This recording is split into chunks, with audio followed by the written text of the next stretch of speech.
एक आचार्य हुए धौम्य। धौम्य के एक शिष्य थे आरुणि। आप सबने बहुत सुनी होगी ये कथा। ऋषिवर धौम्य का आश्रम विद्यादानी नगरी, ब्राह्मणों की नगरी के बाहर एक वन में था। वो बड़े ही विद्वान थे आचार्य धौम्य। बहुत शिष्य रहते थे इनके आश्रम में। उन शिष्यों में एक छोटा सा बालक रहता था जिसका नाम था धौम्य। क्या नाम था? धौम्य। धौम्य बड़ा प्यारा, बड़ा अच्छा बालक, गुरु निष्ठा के प्रति एकदम सावधान, गुरु आज्ञा के प्रति एकदम सावधान।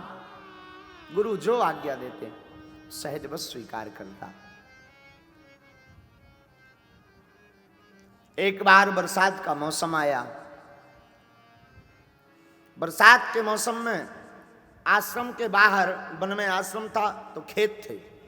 खेतों में जो बांध होता है जिसमें धान बुवाई जाती है, उसमें किसान क्या करते हैं कि उसमें बांध बना देते हैं ताकि पानी भर जाए।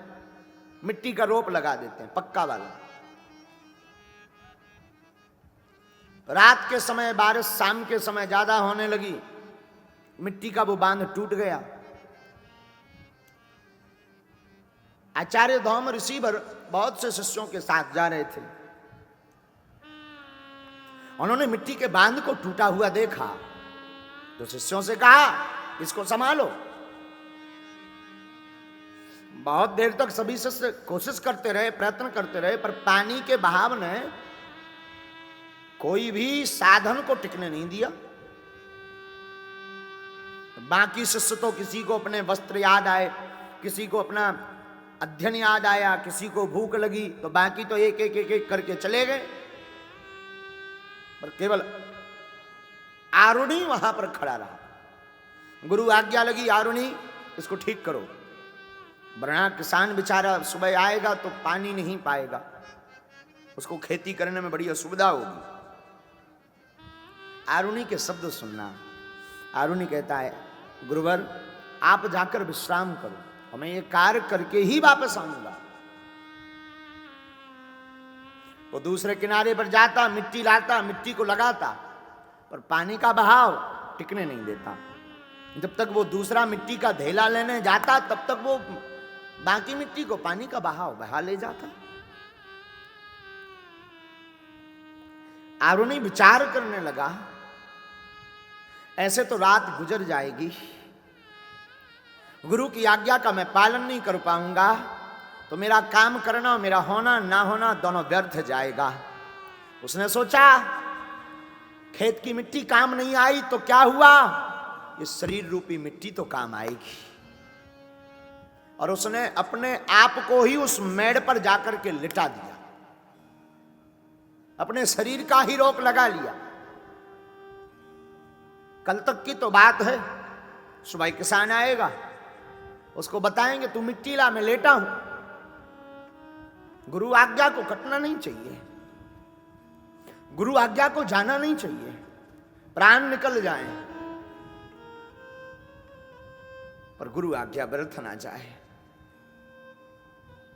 लेट गया आरुणि।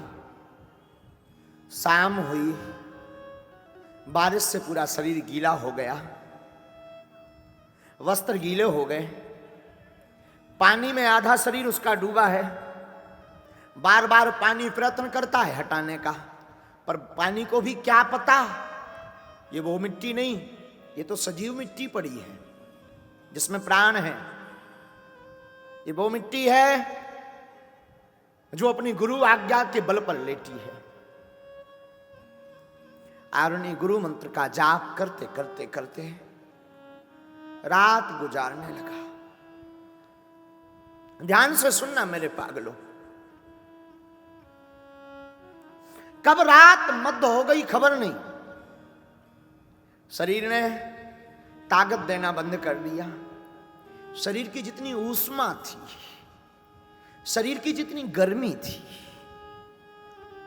सब शांत हो गई। शरीर में फूलना शुरू हो गया।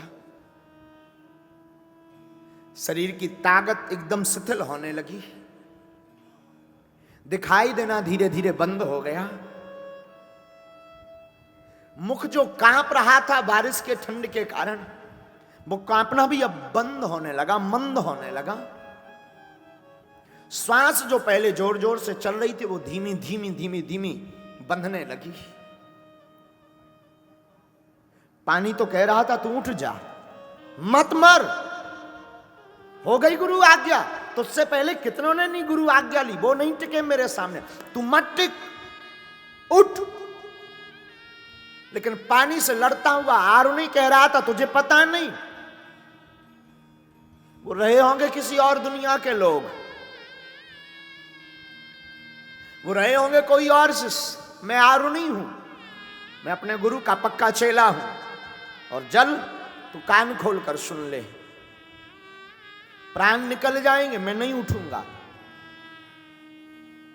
हमने सुना है जल की और आरुणि की पूरी रात लड़ाई चली। जल हंसता हुआ, ठेल लगाता हुआ, बार बार छलके लेता हुआ कह रहा था तू हार गया, तुझे प्राण त्यागने पड़ेंगे। आरुणि कह रहा था कि अगर गुरु की सेवा में, मैंने सुना है शीश दिए गुरु मिले तब भी सस्तो जान, अगर प्राण देकर के भी गुरु कृपा मिले तो मेरा सस्ते का सौदा है।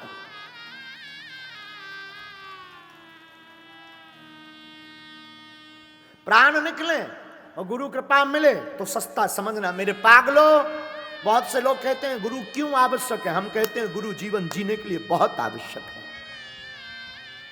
जिस प्रकार शरीर के लिए भोजन आवश्यक है, जिस प्रकार उजाले के लिए प्रकाश आवश्यक है, जिस प्रकार गाय को रखने के लिए चारा भोजन आवश्यक है, जिस प्रकार परिवार को चलाने के लिए एकता आवश्यक है, जिस प्रकार वैभव को पाने के लिए धन आवश्यक है, जिस प्रकार जीवन में भगवान को पाने के लिए भक्ति आवश्यक है, वैसे ही जिंदगी में भक्ति को सुधारने के लिए, जिंदगी सुधारने के लिए गुरु आवश्यक है। आरुणि ने कहा तू हारेगा, जल कहता तू हारेगा, आरुणि कहता मैं हार करके भी जीतूंगा, तू देखना, मैं मरने के बाद भी जीतूंगा। कब रात गुजर गई पता नहीं लगा। सुबह हुई, गुरुदेव अपने नित्य क्रिया से निवृत्त हुए। स्नान आदि करके गुरुदेव ने तिलक चंदन स्वस्ति करके किया होगा संध्या वंदन, उठे। सब शिष्यों ने आकर के प्रणाम किया पर आरुणि नहीं आया।